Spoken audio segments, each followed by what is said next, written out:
Controversy मची हुई है। पहले तो मैं समझा कि यार ठीक है, ऐसी कोई सोशल मीडिया के ऊपर यबड़ियाँ चल रही हैं, किसी एक फैन पेज ने लिख दिया कोई फोटो को जो है वो थोड़ा सा मॉफ शॉफ करके हाथ जो है उधर और लंबे करके, ये बिल्कुल डायनासोर की तरह हाथ ना उस तरह बना के जो है वो कोई पोस्ट वगैरह लगा दी होगी। वो इसी पे ज्यादा कोई 10,000 लाइक्स आ गया तो बस लोगों ने कहा कि ओह इलीगल एक्शन। लेकिन अब तो पता चल रहा है कि ये तो ऑस्ट्रेलियन मीडिया जो है वो भी कुछ शुरू हो गया। ऑस्ट्रेलियन सोशल मीडिया के ऊपर ही बहुत बातें चल रही हैं। ऑस्ट्रेलिया वालों को मार जो दिया है भुमरी मेरे दोस्त ने, तो अब उनकी भी चीखें।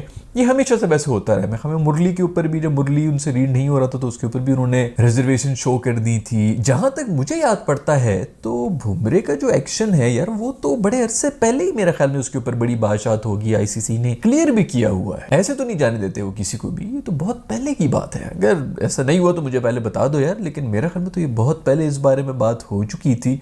आईसीसी ने पूरी तरह से मुआयना कर दिया था भुमरे की एक्शन का, उनके हर्निया का, हर चीज का पूरा मेडिकल टेस्ट करके उन्होंने ये कहा था कि ये तो बिल्कुल क्लियर है। उसके बाद जो पिक्चर्स वगैरह हिल रही हैं जिसके अंदर ये जो एल्बो होती है उसके बारे में हो रहा है कि वो इतनी हिल रही है और ये हो रहा है वो हो रहा है, ये जो एल्बो यूं ये तो मेरा ख्याल में उसकी भी थी ना, वो शुएब अख्तर की भी इसी तरह थी। हाइपर एक्सटेंशन उसको कहते हैं, जो पीछे से यूं स्लिंगी एक्शन जो है गुलैल की तरह निकलता है, ये तो नॉर्मल है। वैसे खैर बहुत अरसा मेरे ख्याल में बहुत से लोग जो हैं वो शुएब अख्तर को भी इसी तरह कहते हैं, अभी भी इनफैक्ट कहते रहते हैं, और ये मेरे ख्याल में इसी तरह चलता ही रहेगा। जो भी बॉलर इनसे रीड नहीं होगा उसके ऊपर इसी किस्म की बातें करते रहेंगे। फिर सड़ने वाले भी बड़े एलिमेंट्स आ जाते हैं। बहुत से ऐसे लोग हैं जो सड़ के जल के ये अगर इंडियन ना होता तो कब का बैन हो चुका होता, इस किस्म की ये बड़ियां जो है वो चल रही होंगी, हम प्रीटी श्योर। खैर पॉइंट ये है कि ग्रेग चैपल ने इसके ऊपर बात कर ली, उसने भी कोई आर्टिकल लिखा। मैं पहले समझा कि जो ठीक वैसे सोशल मीडिया के ऊपर शोशे वोशे चल रहे हैं क्योंकि सोशल मीडिया हमारा सोशल मीडिया जो है, लेकिन अब जब ग्रेग चैपल ने भी इसके ऊपर पूरा आर्टिकल लिख दिया है तो फिर समझ आ रही है कि वाकई यार जब कोई बंदा कामयाब होता है, सक्सेसफुल होता है, तो बगावती करने वाले बड़े आ जाते हैं और जलने वाले बड़े आ जाते हैं।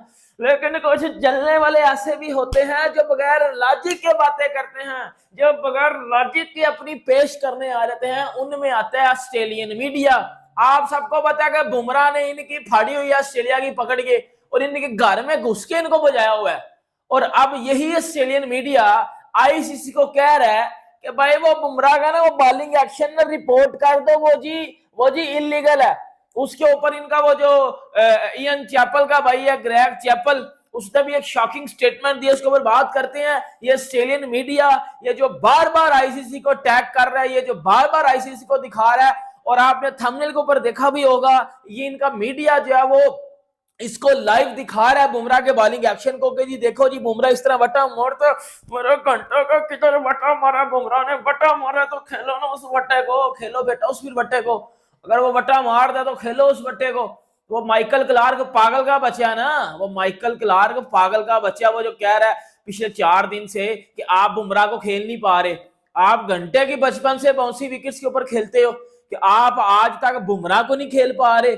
मतलब आप जो वो नेट्स में स्टार्क, हैजलवुड, कमिंस को खेलते हो, आप फिर जब मैच में आते हो आप बुमराह के आगे जो है अपनी टांगें खोल देते हो। उसको भी सुन लेना था ना, उसको भी सुन लेना था भाई। ये जो पाकिस्तानी मीडिया और ये जो ऑस्ट्रेलिया का मीडिया है ना, ये ऐसे दो चवल तरीन किस्म का मीडिया है। ये हमेशा पाठी बातें करेगा, फजूल बातें करेगा और इलॉजिकल बातें करेगा जिसका नॉर्मल जिंदगी में कोई कॉन्सेप्ट ही नहीं होता। अब मुझे एक बात बताओ, जसप्रीत बुमराह आपको लगता है वटा मारता? भाई मेरे चनकने वो वटा नहीं मारता। वो इस टाइम दुनिया का कामयाब तरीन बॉलर है, वो इस टाइम दुनिया दी। उसके बाद उनकी एक पिक्चर वायरल हुई जिसमें बड़ा उनका जो एक्शन यूं आया, जिसको लेकर जो ऑस्ट्रेलिया में बड़ा हवा चल गया। ऑस्ट्रेलिया ने ये चला दिया कि जसप्रीत बुमराह जो है वो वट्टा मारते हैं, यानी कि चेकिंग जो बोलते हैं जिसको कि वट्टा मारना हमारा आप कह लें इलीगल एक्शन है जी इनका, ये इलीगल बॉलिंग करते हैं। फिर इसके ऊपर चैपल आए हैं, उनका क्या कहना है और क्या एक्चुअल फैक्ट है जरा इस पर बात करेंगे मैक्सवेल को लेकर। उन्होंने अपना ऑल टाइम फेवरेट बॉलर बता दिया जी कि कौन है उनका ऑल टाइम फेवरेट बॉलर, जरा इस पर बात करेंगे।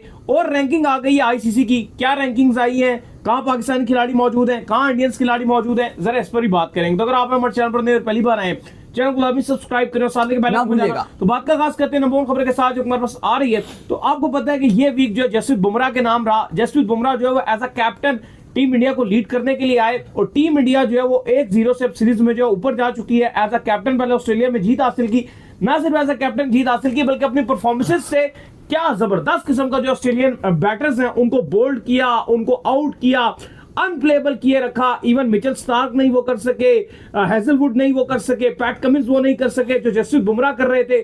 टॉप के ऊपर जो वो ऑस्ट्रेलिया के अंदर ये पूरा वीक अपना जो है फिनिश किया, जिस तरह से ऑस्ट्रेलियन बैट्समैन की तूती बजाकर रखी। तो फिर ऑस्ट्रेलियंस उन्हीं हथकंडों पर आगे जो ये करते हैं, अक्सर उनकी मीडिया भी इस तरह करती है, तो वहां पर ये खबरें चलना शुरू हो गई, ये इलीगल बॉलिंग करते हैं, ये वट्टा मारते हैं, इनका एक्शन ठीक नहीं है, आईसीसी को इनका एक्शन रिपोर्ट कर देना चाहिए, ये कर देना वो चाहिए, वो कर देना चाहिए। लेकिन उनके ग्रेग चैपल वो आए हैं जी इसके ऊपर। क्या कहना है जी जसप्रीत बुमराह के बारे में? देखिए, ग्रेग चैपल ने कहा कि ये सब नॉनसेंस है, क्योंकि लिखा उन्होंने। हाँ, जब इस पर सवाल किया गया, सिडनी के लिए उन्होंने लिख रहे थे, उनसे जब सवाल किया गया कि ये जसप्रीत बुमराह ने बड़ा छाए हुए हैं, इससे पहले माइकल क्लार्क ने बोला था कि शायद ऐसा लगा कि ऑस्ट्रेलिया तैयार ही नहीं था बुमराह के लिए, रिकी पॉन्टिंग ने बोला, मार्क वॉ के स्टेटमेंट्स तो थे, ऑस्ट्रेलियन टीम को आड़े हाथों लिया। लेकिन फिर एकदम से ऑस्ट्रेलिया में और इधर भी, यहाँ भी हमारे यहाँ सोशल मीडिया में चल रहा था कि जी बुमराह का एक्शन इलीगल है, क्या वो बीसीसीआई की वजह से सर्वाइव कर रहे हैं, ये हो रहे हैं, वो हो रहे हैं। इस पर ग्रेग चैपल ने सबको शटअप।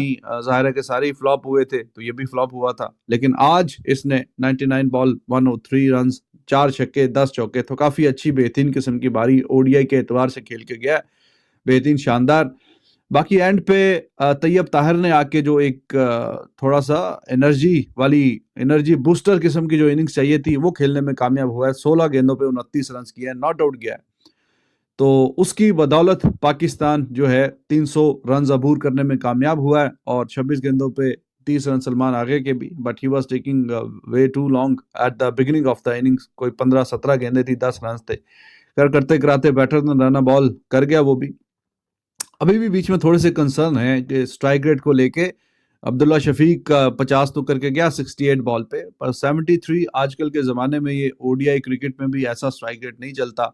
और मोर और लेस उसी तरह का स्ट्राइक रेट रिजवान का भी, बिलो 80 स्ट्राइक रेट को लेके आप अगर 50 करेंगे, 30 करेंगे, 40 करेंगे, 70 करेंगे, तो वो अब कहीं ना कहीं 70-75 के स्ट्राइक रेट वाला ज़माना नहीं है ओडीआई का भी। और वहाँ से थोड़ा सा आप ये पीछे रह जाते हैं, तो ये कोई बहुत अच्छा नहीं है। आपको एटलीस्ट 85-90 को टच करना होता है आजकल का जो मॉडर्न डे क्रिकेट है, तो उसको देखते देखते कहीं ना कहीं ये थोड़ा सा पीछे रह गए। वो दोनों 50 तो आया, ठीक है, अब्दुल्ला शफीक का, लेकिन जैसे मैंने बताया स्ट्राइक रेट जो है वो 73 का है। 78 का रिजवान का, he was struggling, sort of struggling to, मतलब अगर आपका 20 गेंदों का डिफरेंस चल रहा है, तो आप ने अगर 40-45 गेंदें खेली थी, 20-22-25 रन थे, और करते कराते फिर 37 रन करके 47 गेंदों पे एक छक्का लग गया, बीच में 4 चौके, तो कहीं ना कहीं थोड़ी सी रिकवरी हुई। लेकिन फिर भी ये 78-73 का ये स्ट्राइक रेट ये कोई अच्छा नहीं है। ओवरऑल 303 रन बोर्ड पे डल गए और पाकिस्तान को अब ऑब्वियसली ये मैच 180 विकेटें एक आईपीएल टीम के लिए, केकेआर के लिए 170 मलिंगा एमआई, 165 जसप्रीत बुमराह मुंबई और 157 भुवी एसआरएच। और अब तो ये आरसीबी का आदमी हो चुका है, विराट कोहली का आदमी हो चुका है अब। ब्रेवो ने सीएसके के लिए, युजवेंद्र चहल ने आरसीबी के लिए, बट अब देखते हैं आगे क्या करता है। लेकिन यार वो एक स्टैट और है, वो ट्रेंट बोल्ट और दीपक चाहर, उन्होंने सबसे ज़्यादा विकेटें ले रखी हैं भाई पावर प्ले में। उनकी करीब करीब कोई विकेटें बन जाती हैं 110-15 के आसपास विकेटें बन जाती हैं भाई उनकी, 115, 16, 17 के आसपास विकेटें बन जाती हैं उनकी पावर प्ले में, सबसे ज़्यादा विकेटें। और यही सबसे बड़ा, मैंने उस दिन भी कहा था, यही सबसे बड़ा बेनिफिट होने वाला भाई, सबसे बड़ा बेनिफिट होने वाला ये।